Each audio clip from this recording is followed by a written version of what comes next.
Did you know that one giant Atlantic pumpkin seed can cost $1,800? Giant pumpkin farmers are willing to pay that much because those seeds are unique and provide exactly what those farmers want. Giant Atlantic seeds have a unique product. That's the name of the company, Giant Atlantic. They have a unique product, a seed that can grow a giant pumpkin that their top customers, farmers who want to grow prize-winning giant pumpkins, want and need. Ordinary pumpkin seeds, on the other hand, will cost you about $5 for a package of 20 or 30 seeds, right? For a full package. So which would you rather be selling? The seed for $5 or the seed for $1,800? Today, I'm going to be talking about your unique offering and specifically your area of innovation and how that leads to financial freedom and peace.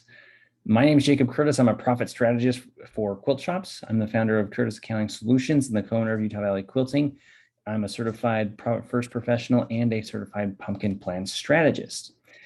So a lot of quilt shop owners get into business and immediately start to copy what other shops are doing.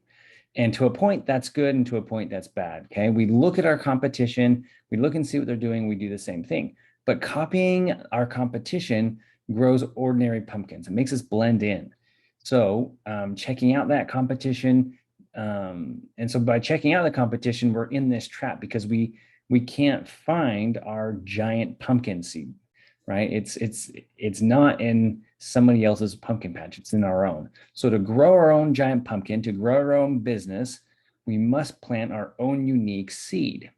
The good news is that while the information you need to determine your area of innovation is that let me rephrase that. The good news is that you do have the information you need to determine your area of information, or you can get it. You can create your own offering that is not what your competitor is doing, that's not found in your competitor's pumpkin patch. Okay, you can get the information, or you already have the information needed to determine what your area of innovation and your unique offering are. Today we're going to find your area of innovation and your unique offering that matches what your top customers want and what you're good at. And we're going to be able to, so that you can command profitable pricing based on the value that your company, your business delivers to your top clients, to your top customers. Okay, you're not going to be competing on price anymore. So one of the major components of your unique offering is your area of innovation. Okay, this means that you will be good at everything in your business, but you're going to excel at one key area. Okay, you're going to be good here across the board, but you're going to do excellent at one individual area in your business. Okay, the secret to maintaining your unique offering is once you know what your area of innovation is, you must continue to innovate and improve upon it. Okay, your area of innovation is not something that you just do once and you're done. You must consistently keep up with the times, or another company will eventually out-innovate you.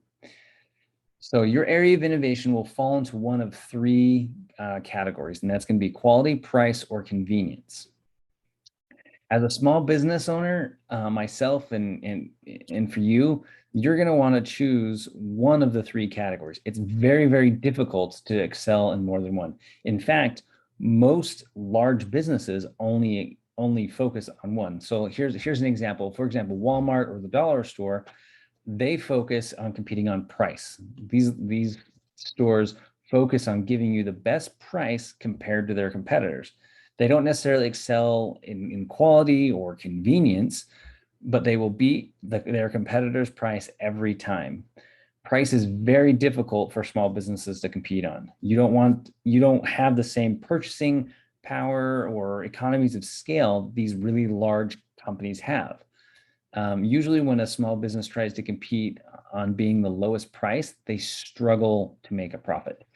You could, however, compete by being the highest priced, which usually signifies a luxury brand. For example, Starbucks is an example of competing at the highest price. Until Starbucks came along, a cup of coffee to go was about 50 cents. Starbucks created a unique experience, sold coffee in to-go cups for $3, $4, even $5 or more, and succeeded in positioning themselves as different from the competition. The strategy of successful can be highly profitable for small businesses. Amazon is another example, and Amazon competes on convenience. Okay, they might also sometimes have the lowest prices or a better quality, but their overall business strategy is focused on making the purchase and the receipt of your product that you ordered as easy as possible, friction-free, fast as possible. For example, Amazon Prime with its 2-day shipping and one-click options where you can skip the whole checkout cart thing is an example of convenience. It's super easy to get onto Amazon and purchase something and have it arrive in 2 days. Okay, they've devoted significant resources into developing systems that create the highest level of convenience, and they're always innovating, coming up with new ways to make purchasing from Amazon more convenient. Just remember those little buttons that they used to be promoting, right? Trying to find new ways to improve upon their convenience area of innovation. Okay, the third one is quality. It's the catch-all kind of category. If you're not competing on price and you're not competing on convenience, then you're going to be a quality leader. Now, quality does not necessarily mean what you think it does. Okay, when you hear the word quality, you might automatically think of high quality or low quality. But what we mean in this is a specific quality or specific characteristic is probably a better way to say that. For example, Zappos is an online shoe company. You probably know them. And they're known for its outstanding customer service and experience, right? Their tagline is actually powered by service. That's their tagline, powered by service. So they are always striving to find ways to wow their customers' experience. So their area of innovation, exceptional customer service, falls under the quality category. Now you're probably wondering at this point, how do you go about finding and choosing your area of innovation? Well, choosing an area of innovation is key to standing out from the crowd. If you could pick just one thing to do and truly excel at it, what would it be? The concept behind an area of innovation is that you will not just be choosing something that your company is good at, but you will choose something that you're willing to continue to innovate around, to improve upon, to knock it out of the ballpark month after month, year after year. Then you will make sure everybody knows about what you do, what your area of innovation really is. Okay. So for example, Amazon, they advertise 2-day shipping with Amazon Prime all the time. Walmart always advertising their low prices. So what we want to do is make sure that you're advertising and you are promoting what your area of innovation is. Now, what you want to do is choose something that is a good fit for your company's strengths, that's in line with your purpose and your mission, and is something that your top clients or your top customers are really going to value. So we start out by asking yourself and probably asking your clients this, but your customers as well, is what area is currently not being addressed well by quilt shops? Think about it for yourself as a quilter yourself or a customer of quilt shops. What is it something that you think that quilt shops are not doing well? Finding your area of innovation may take a little bit of time because often you've got to find these answers and you want to get a consensus of these answers to these questions from your top customers. Now, again, I say top customers, not any customers, but your top customers. Okay. And so you want to be able to find and talk with your top customers or those that are very close to your ideal customer. You want to ask them what is not working in the quilting industry. Now, don't ask them specifically about your quilt store or your quilt shop. Keep it general to the industry, keeping in mind that people don't like to talk bad about somebody in front of them generally. And so if you ask the question, what is wrong with the quilting industry in general, or what do you wish other quilt shops did or had or were better in, you'll get more honest answers than if you ask them what you could do better. The second, now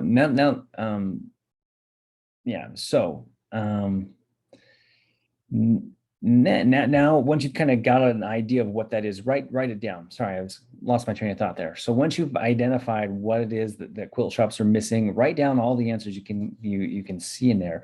Try to find a common thread and write that down.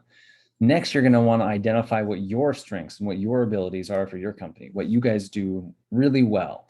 What do you do well? Write that down as well. And then you're going to think about what the general quilter wants from a quilt shop. Again, this kind of leads back to the first question, but you probably want to ask the question of your top customers again and again. Write down their answers. Try to find a common theme and thread that they're talking about. When you think about each area of innovation, price, convenience, or some quality or characteristic, what gets your ideas flowing for you? What lights up for you? Write that down too. Specifically, which area that is lighting up for you. Next, you're going to ask yourself, what are your own natural tendencies? Do you like to save money? Do you tend to make things easier for others? How can you incorporate what your strengths are and what your company's strengths are into your company's and business, into your quilt shop's area of innovation? Again, write this all down. Now that you've kind of written down all these answers, you've got pages of answers, look through each of them, try to find common themes and ideas about what you could do to improve, what things could be improved, what you do well in already. The most common theme is going to be your area of innovation. And this could be anything from a specific designer or line of fabric to fast shipping, to great, exceptional customer service, to having, always having a certain product in stock or something like that. It's going to be something that your top customers really will value. So your area of innovation should answer the question, what makes you stand out and what makes you different from the other quilt shops? Once you identify it, now you need to find ways to improve upon it and outdo yourself month after month. So that's the gist of it. You can find other helpful tips and other blogs and other helps on our website at curtisaccountingsolutions.com, on Facebook, Instagram, Pinterest, YouTube. Just search for Curtis Accounting Solutions, and you'll find us online at all the major social places. The best thing to do would be to join Money Made Simple Academy for quilt shops, so you can get those tools, the how-to guides, the live monthly coaching sessions that will actually move you toward finding your area of innovation, move you toward growing your shop and getting financial peace and freedom. Again, a lot of quilt shop owners, they immediately start to just copy what other shops are doing. And when we do that, we look exactly like our competition. We do exactly the same thing. We start to just blend in, and we're just another quilt shop.